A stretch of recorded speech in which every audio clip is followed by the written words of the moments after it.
Thank you, Mr. Dash.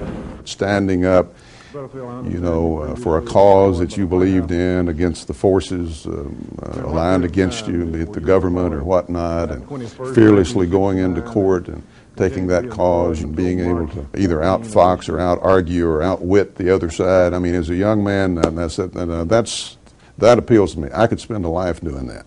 Fred Thompson was still a kid when he took the stage in one of the most famous political dramas in U.S. history. Mr. Butterfield, are you aware of the installation of any listening devices in the Oval Office of the President?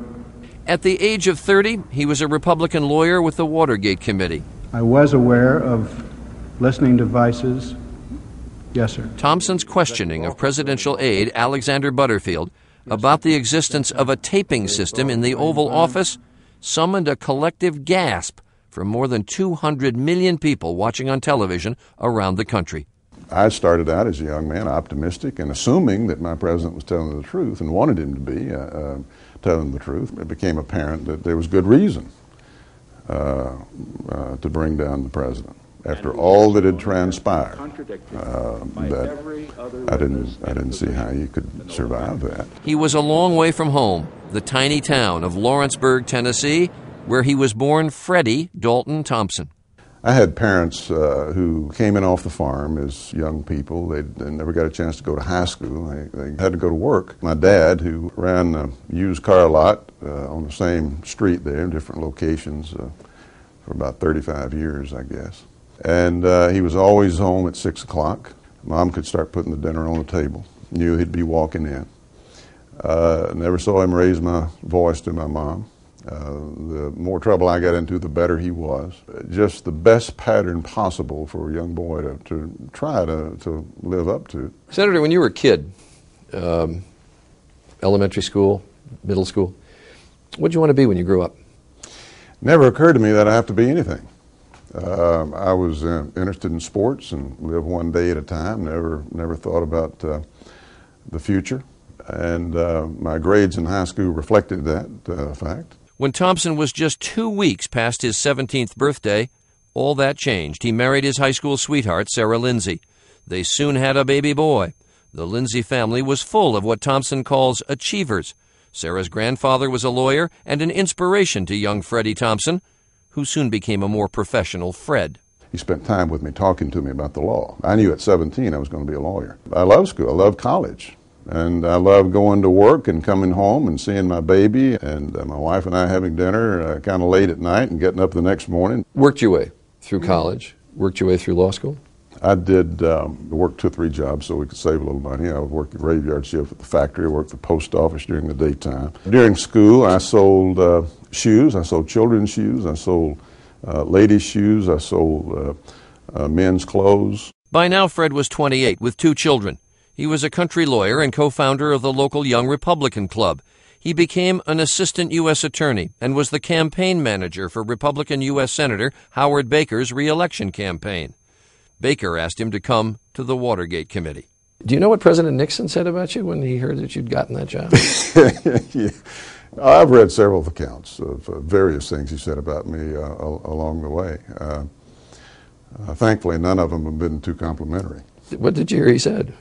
That kid, well, I don't want to use some of the language that he used on your show, but he said I was dumb on one occasion. Thompson went home to Tennessee as a lawyer and represented a government worker in a case so intriguing it became a movie.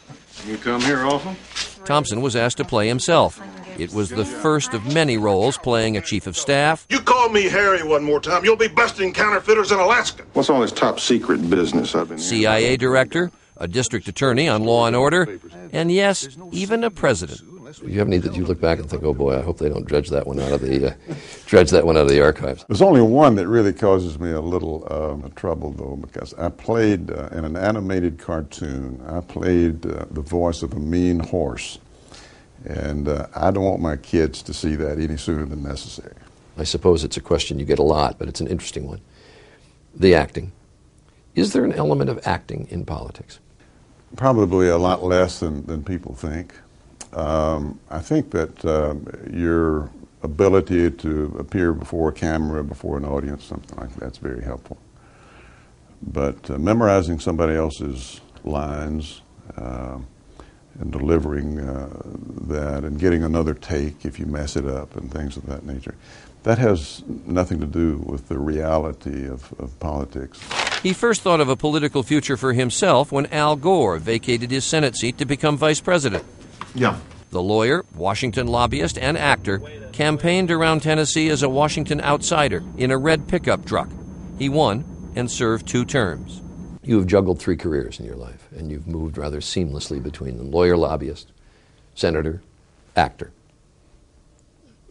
Which coat fits best? Well, up till now,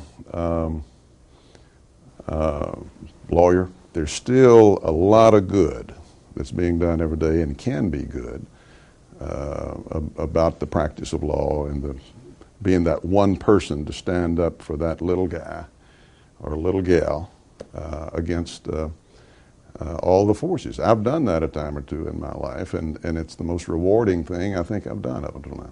In 2002, Thompson's oldest daughter, Elizabeth, died suddenly at the age of 37. You lost a child. Yeah. The hardest thing in the world is for a parent to bury a child. How does it change you? Let's just say that you wind up truly appreciating what's important and what's not, and the fragility of life, and the preciousness of life, and the importance of using every minute of every day and not wasting it. And I don't mean wasting it like, just spending solitary time, looking at a sunset. That's not wasting it. But something that's important to your spirit, to your family, to yourself, to your community, to your nation, something that matters. There's a lot of other aspects to it, but I think that's one that I can talk about. And you had non-Hodgkin's lymphoma. Yes. Does that make you think about your own mortality? Does that sober you in a way that perhaps nothing else can? As I like to say, once they pull the C word on you, you never look at things exactly the same way again. Just like millions of other Americans who, some of whom are not nearly as fortunate as I am, and there's 30-something different kinds of what I've got, and fortunately mine is on the good end of the spectrum. The cancer is in remission. Thompson and his second wife, Jerry, have 2 young children who often stand alongside him on the campaign trail. That's a daunting thing to say to yourself, I could be, I want to be, I think I could probably be a good president. Is there not a sort of inherent element of hubris when it goes through your mind? You're not competing against perfection. You're competing against other human beings. And somebody is going to have to take that leadership role. And you have to ask yourself whether or not is not the question of whether or not you take the job. The question is whether or not you put yourself out here to the American people and say, this is who I am and this is what I believe, and give them an opportunity to pick you.